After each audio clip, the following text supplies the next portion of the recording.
আসসালামু আলাইকুম বন্ধুগণ, আশা করছি সবাই অনেক ভালো আছেন। বাইরে একটু পরে পরে বৃষ্টি হচ্ছে, তো আমার ছেলে বলছে যে আম্মু পিঠা বানাও। তো কি পিঠা বানাবো মাথায় মানে আনতে আনতেই মনে হলো যে ঠিক আছে, চিতই পিঠা বানানো যায়। গরুর মাংসটা আমি আগেই কষিয়ে ফ্রিজে রেখে দিয়েছিলাম, তো সব কিছু মিলিয়ে যে মনে হলো যে ঠিক আছে চিতই পিঠাটাই বানাই।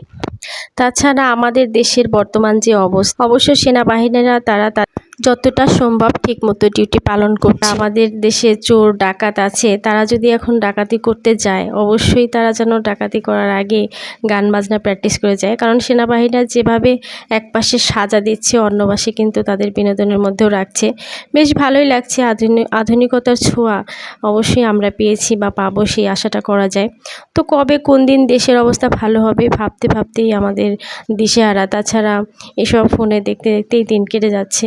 তো আশা করছি যেন খুব তাড়াতাড়ি আমাদের পরিস্থিতি সুস্থ এবং একেবারেই স্বাভাবিক। যারা বলেন যে চিতই পিঠা গ্যাসের চুলায় হয় না, অবশ্যই চাউলের আটা মানে গুঁড়াটাকে হালকা কুসুম গরম পানিতে একটু লবণ দিয়ে তারপরে খুব ভালো করে এরকম করে ডলে ডলে আপনাকে গোলাটা গুলতে হবে, তাহলে কিন্তু খুব ভালো পিঠা হয়। আর তাও যদি না হয় তাহলে অবশ্যই এই চাউলের গুঁড়ার সাথে একটুখানি ময়দা মিশিয়ে দিবেন, তাহলে কিন্তু একদম পারফেক্ট এই চিতই পিঠাটা হবে, একদম ফুলে ফুলে যাবে।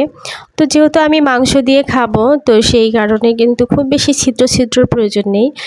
তারপরেও অনেক ভালো হয়েছিল, যেহেতু একদম গরম গরম সব কিছু, মানে মাংসটাও গরম পিঠাটাও গরম। তো ছেলেকে বলছি যে বাবা খাও, ও তো ভীষণ খুশি, ও বলেছিল পিঠা বানাতে। এপাশে সাহেবও অফিস থেকে চলে এসেছে, তো ওদেরকে সবাইকে নাস্তা দিলাম এবং আমিও সাথে খাচ্ছি।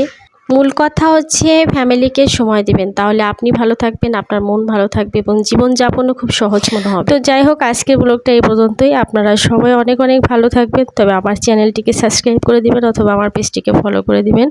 আশা রাখবো সাথেই থাকবেন এবং এতদিন সাথে থাকার জন্য অসংখ্য ধন্যবাদ।